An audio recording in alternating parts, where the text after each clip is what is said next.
আজকের ভিডিওতে আপনাদেরকে শেখাবো যে কোনো ধরনের ব্যবসাতে কিভাবে উন্নতি করবেন তার উপায়। আর আজকের এই ভিডিওতে দেওয়া উপায়টি যে কোনো ধর্মের মানুষ নিজের জন্য করতে পারেন। এই কাজটা যে কোনো ধরনের ব্যবসায়ী, ডাক্তার, উকিল, টিচার এবং সেলসম্যান ও এজেন্টরাও করতে পারেন।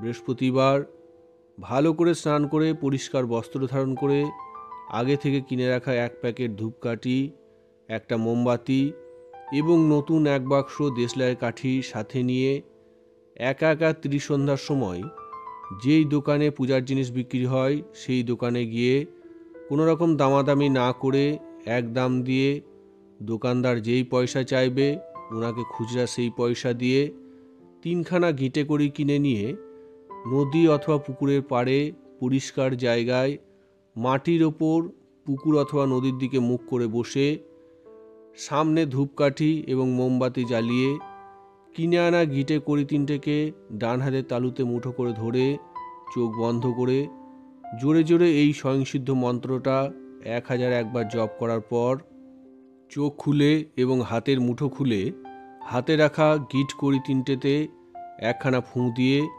আপনার মানিব্যাগের ভিতরে কড়ি 3টেকে রেখে দেবেন। মন্ত্র গুনার জন্য রুদ্রাক্ষের মালা ব্যবহার করতে পারেন। এরপর থেকে প্রতিদিন ত্রিসন্ধ্যার সময় হাত পা ধুয়ে ডান হাতে কয়েক ফোঁটা গোলাপ জল নিয়ে কড়ি 3টেকে হাতে রাখা গোলাপ জলের মধ্যে রেখে রগড়াতে হবে এবং মনে মনে স্বয়ংসিদ্ধ মন্ত্রটা 11 বার জপ করে আবার আপনার মানিব্যাগে কড়ি 3টেকে রেখে দেবেন। নিয়মিত কয়েকদিন এই কাজটা করতেই আপনি এর ফল বুঝতে পারবেন।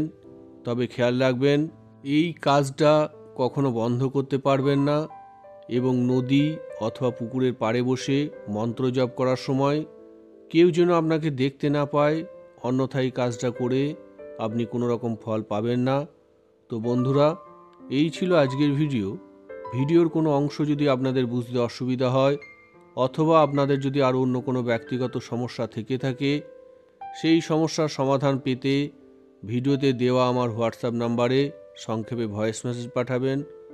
আমার যখন যেদিন সময় হবে আপনার ভয়েস মেসেজটা শুনে নিয়ে অবশ্যই তার উত্তর আপনাকে দিয়ে দেব।